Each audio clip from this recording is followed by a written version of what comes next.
Hey, good morning, and it is pretty early in the morning, and of course I'm back out here. Now, when I talk about super precision and close tolerances, I want to make it clear what that's for, what I use that for, and that's for fitting ball bearings. I've learned that it's really good to pay attention to bearing tolerances. And one of the things I mostly did was repair castings. And it's like, bearings spin out and stuff like that. You take and locate and re-sleeve that location and rebore for a bearing. And if you look at bearing specifications and clearances in the catalogs, they're a lot tighter than, well, I'll give that a couple of thou. You really should pay attention to recommended tolerances. And then you find that's the point to where you may want to slow down and get a good dimension on your hole to fit a bearing. So that's what I use this precision equipment for, is fitting bearings. I'm not making gyroscopes or anything like that. Pretty simple work.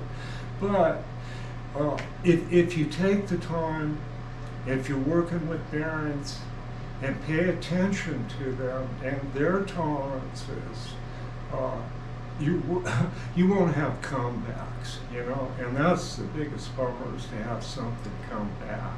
I'm going to set this coffee down here.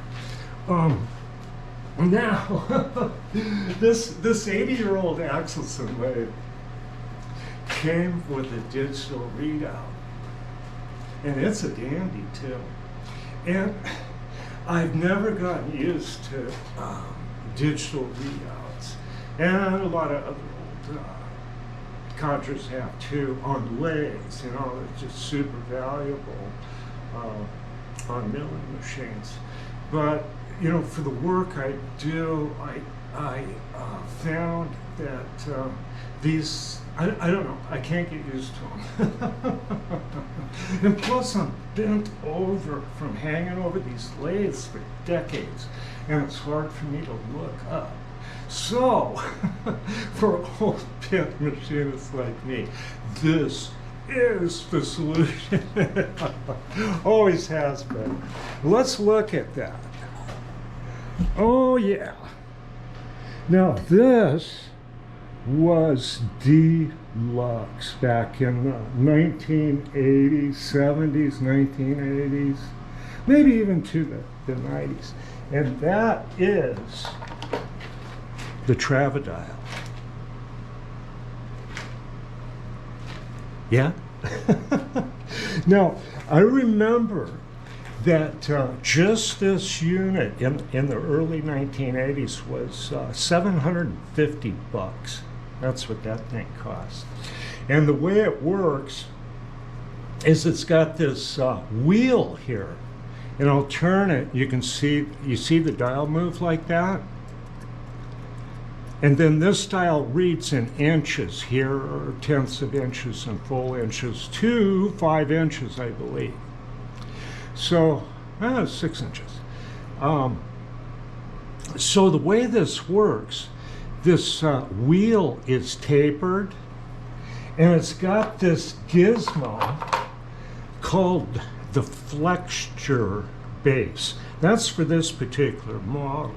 And this thing's got rubber and things, and it adjusts. I don't know if you can see me move it. Yeah, you can see me move it there. Then inside the window is a little spring, and you look in there and you adjust that till the spring, little leaf spring centered. That's really cool. The flexure base. So what I gotta do is I got a couple of Travadials here. See? And these things still go to $300 to $400 on eBay. They're still desirable. So I gotta mount one and get it against the flat of the way here. Now with that tapered wheel, you take a standard, like a micrometer, standard gauge block or something, and you run it back and forth, and then you adjust the tilt of this here. That makes the contact on that tapered wheel zero in, see? I'll get out the instructions and get this thing set up. Let's see. So if you tilt it down a little bit, it'll read a little bit less, I think. And if you tilt it up a little bit, it reads a little bit more. So you use the standard, run the carriage back and forth, and tilt this thing a little bit until it evens out. That's how that works.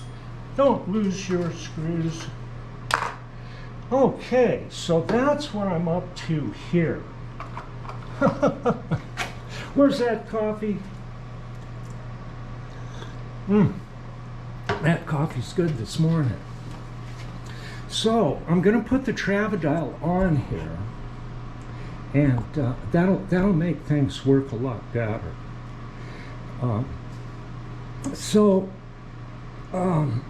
Instead of a DRO, for like a finish cuts and stuff like that, we use a mechanical indicator. And that's not all the time. And I found on this machine here, it's tight and everything, and it's got a 400 thousandths rotation on the dial, and the graduations are very close together, but I'm holding a 0.5 thousandths on this thing. It's crazy. It's really good. So most of the time, you know, you just you slam stuff out, and it doesn't have to be that accurate. But when you're dialing in for bearings, that's a different story. Okay. Let me get this thing back up. Now, I talked about this. I was originally going to get a Series 2 special Bridgeport, which is like the regular Bridgeport, but it's got the heavy base with the boxways. You know, it's got the Series 1 head. They're pretty cool. Or something like that, maybe a Lagan or something. Find something in pretty good shape. And a Morisiki lathe or a clone, you know. And then this old milling machine showed up, and I go, you know, I was going to get rid of the jig board and get that Series 2 Bridgeport. Have that in here, Monarch 10EE lathe, and the Morisiki, and you know, everything would fit okay. Then I got this old mill, and then I go, well, heck, I'll have to get an old lathe. And I found this Axelson on eBay. And I go, well, gosh, I can put this together a lot cheaper. And I really don't need to be so productive as to have those, you know, more modern machines. And when I had this Axelson delivered, I had it delivered out to the recovery yard where I got this mill, because they brought the mill here. And so I couldn't leave that drill press in the junkyard. So I struck a deal with him, and he loaded it on the truck with the Axelson. And I've been in terrible trouble ever since.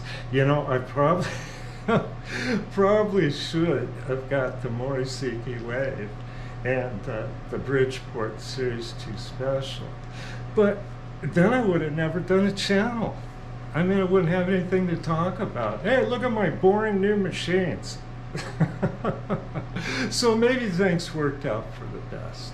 And the old machines are really interesting and quite fun. And I find myself even going further back, you know, into old stuff where I really don't want to keep up and work on anything new, you know. it's, I don't know. Towards the end, when I was doing hydraulics, see, I got cancer, and it's like when I found that out, went into an emergency room, and I go, man, you gotta do this. And it's sort of like the minute that happened, I was plucked from the earth for 7 years. It took 7 years to recover from that. And I'm doing great now. You know, I thought I had 7 surgeries, but my wife, who's an RN, helped me get through this. Told me I had 11 major surgeries. That's crazy. But I got so used to surgery that the last of them I held. not really.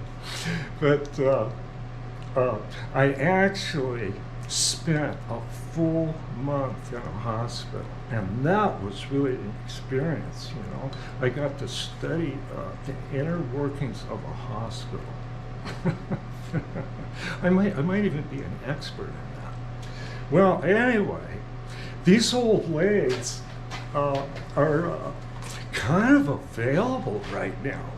And one of the guys here, that he's going to retire soon, and he is absolutely skilled and really, really good mechanic. He's a specialty mechanic. He's actually known all over for what he does, and he is not going to make videos. And and I think that's too bad. You know, I really do.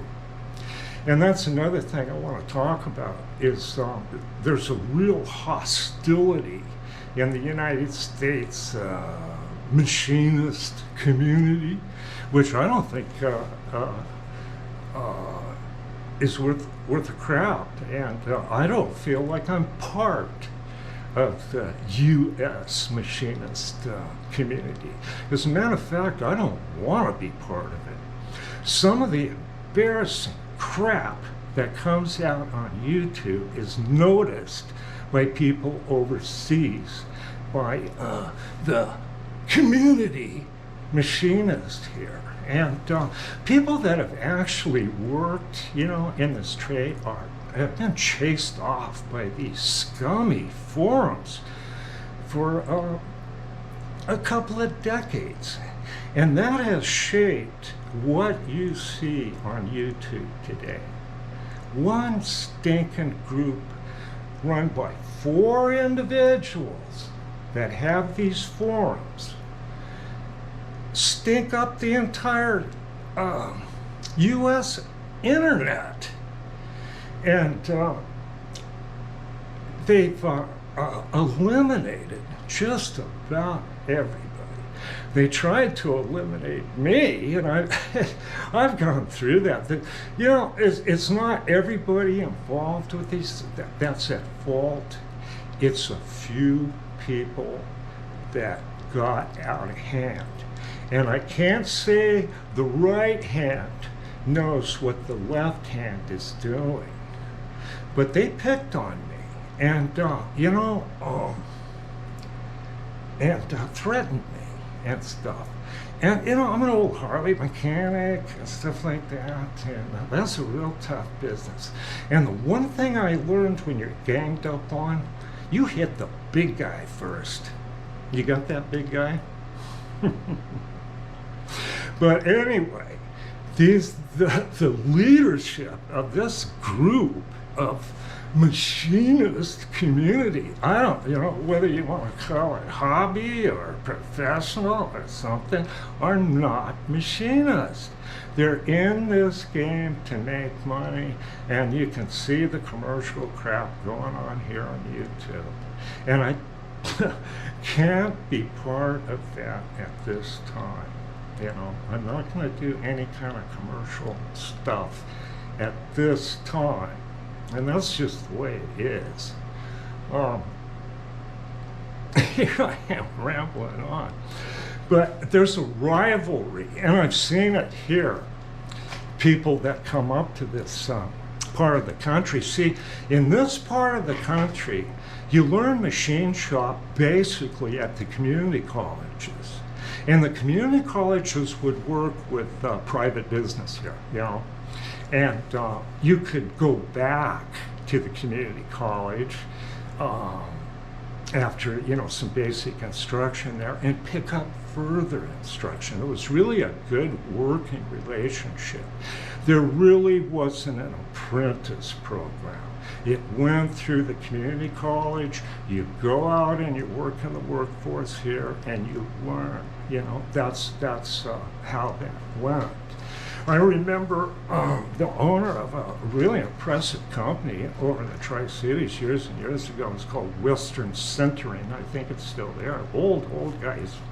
That's retired. This is back in the 1980s. And he goes, the kind of guys I'm looking for here are sharp and up on it and stuff like that. So I want you to learn everything you can in the community college, go out, get a job, learn some more, and then come talk to me. You know, and that's kind of how things work. I grabbed a job in a machine shop. I really kind of needed a job. I was just kind of doing this and that. And I went into a machine shop to buy a piece of metal. And there's a young guy in there drilling a hole, you know, with a dull drill bit on a camelback drill. And the owner, you know, comes down, oh, you know, I go, well, I need a piece of, I don't know, 2-inch steel or something. And he goes, oh, yeah, I get that. And it's, you know, cutting it and stuff like that. And I go, man, that drill bit, that guy needs to sharpen that drill bit. He goes, well, the last guy knew how to sharpen a drill bit. Quit. Probably for good reason. But anyway, I says, well, hey, I'll sharpen that. Where you getting that? And, oh, really? So I sharpened the drill bit, and then I got a job at the place, you know, which wasn't the best job in the world. But you know, and most of the shops really had worn out equipment, you know. At best, the shops would have one pretty good lathe, and it was usually a Hercules Ajax with a Travadial. But that's kind of how things went here. You learned at the trade school here, the community college, and then you went out in the workforce, and like myself, I was already in the workforce before I went to the community college. And that's a funny story too. I had the guy made me he had to retrain me. So that's too dangerous, but I probably was. And it was dangerous in the workforce back then. I mentioned Freeborn Tool in Spokane, and they had, I mentioned that they had like 6 or 8 Bridgeports up front back in the late 70s, and about 6 or 8 guys running them. There's another shop called Acme Machines, full of old machines, full of workers doing stuff, you know, on it. And back then, the old Trent rolling mill was going and all that. It was, you know, quite an economy. Big change from now. Oh.